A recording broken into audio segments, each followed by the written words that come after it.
గుమ్మడి గుమ్మడి ఆడిందంటే అమ్మాడి, daddy ఊపిరిలో మురిసే కూచిపూడి.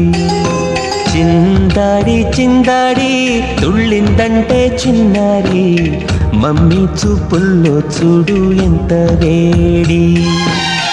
వద్దంటే వినదే పగలంతా ఆడి పాడి, ముద్దైన తినదే పరిగెత్తే పైడి లేడి.